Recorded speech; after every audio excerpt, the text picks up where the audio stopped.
ఇక దేశమంతటా జీఎస్టీ కొత్త పన్ను విధానం మొదలైంది. కానీ ఇది అమల్లో మాత్రం ఆలస్యమవుతుంది.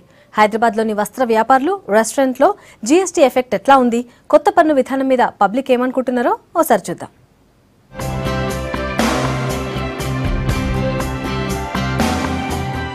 జీఎస్టీ అమలుకు ఇంకా కొందరు వ్యాపారులు రెడీ కాలేదు. బట్టల షాపులు, కొన్ని రెస్టారెంట్లల్లా ఇంకా పాత బిల్లింగ్ పద్ధతే నడుస్తుంది. కొన్ని చోట్ల మాత్రం జీఎస్టీ ట్యాక్స్ తో బిల్లింగ్ అప్డేట్ చేశారు. అయితే కొత్త పన్ను విధానంతో బిజినెస్ తగ్గుతుందని అంటున్నారు బట్టల వ్యాపారులు. జీఎస్టీలో మొత్తం కన్ఫ్యూజన్ ఉన్నది. పబ్లిక్కి మాకి మొత్తం సరిగ్గా తెలియదు. ఇప్పుడు చూడండి, వీకెండ్ ఉన్నది కానీ ఇలా మొత్తం ఒక కస్టమర్ కూడా లేదు. మొత్తం స్లో ఉన్నది బిజినెస్. చూడాలా ఇప్పుడు జిఎస్టీలా కన్ఫ్యూజన్ ఏముండే అంటే, మాది టెక్స్టైల్ బిజినెస్లా 0% ఉండే వితౌట్ ట్యాక్స్ ఫ్రమ్ ఇండిపెండెన్స్. ఇప్పుడు వాళ్ళు 18% వేసినారు, కొన్ని ఐటమ్లో 5% వేసినారు. అన్ని కన్ఫ్యూజన్స్ ఉన్నాయి. రెడీమేడ్లో 5% ఉంటే దానిలో 5+18 చేసేసారు. స్లాబ్ 2 స్లాబ్ చేసినారు. దాని ప్రకారం కూడా మాకు కష్టం అవుతున్నాయి.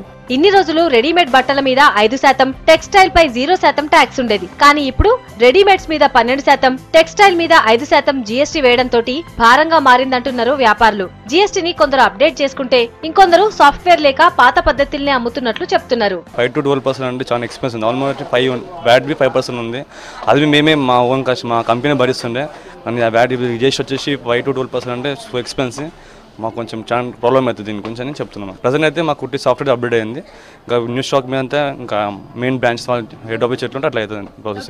పెరుగుతున్న ధరలకు జీఎస్టీ తోడై భారం మరింత ఎక్కువైందంటున్నారు హోటల్ నిర్వాహకులు. ఇంతగా పన్నులు పెంచితే కస్టమర్లు తగ్గే అవకాశం ఉందంటున్నారు. ఇక ఫ్యామిలీ తోటి కలిసి రెస్టారెంట్లకు పోవాలంటే జీఎస్టీ తోటి పెరిగిన రేట్లు పబ్లిక్ ని భయపెడుతున్నాయి. ఈ రోజే ఇంప్లిమెంట్ అయింది. ఇంకా మేము దాని గురించి ఇప్పుడే కస్టమర్లు అందరూ ఒక్కొక్కరి అభిప్రాయం తెలుసుకుంటా ఉన్నాం. కస్టమర్లు 18% ట్యాక్స్ అంటే 35 రూపాయల ప్లేట్ ఇడ్లీ మా ఏసీ రెస్టారెంట్లో ఉంది. దానికి 18% అంటే 41 రూపీస్ 50 పైసా ఇడ్లీ పడుతుంది. అలాంటి ఎవరు వచ్చి తింటారు? ఎవరు? అంతా మిడిల్ క్లాస్ వాళ్ళు ఇక్కడ ఉండేవాళ్ళు, అంత ఎంప్లాయ్మెంట్.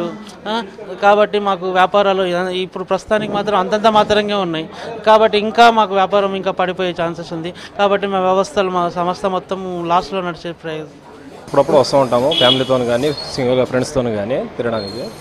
బట్ ముందంటే 5% ట్యాక్స్ తీసుకునేవాళ్ళు. ఇప్పుడు 18% ట్యాక్స్ అనేసరికి కొద్దిగా ఇబ్బంది అవుతుంది. జీఎస్టీ వల్ల కొద్దిగా కూరగాయల రేటు, అన్ని సామాన్ రేట్లు పెరగడం వల్ల కూడా బాగా ఇబ్బందిగా ఉంది. ఏది జరిగినా జీఎస్టీ వల్ల అంటే తగ్గి పెరగడం వల్ల ఏది ప్రయోజనంగా అనిపించట్లేదు. ఇప్పటికైతే పాత స్టాక్ మీద పాత రేట్ల ప్రకారమే అమ్ముతున్నారు వ్యాపారులు. సాఫ్ట్వేర్ అప్డేట్ కాక మరికొందరికి దేని మీద ఎంత ట్యాక్స్ పడుతుందో క్లారిటీ లేక మున్పట్లెక్కనే బిల్స్ చేస్తున్నారు వ్యాపారులు.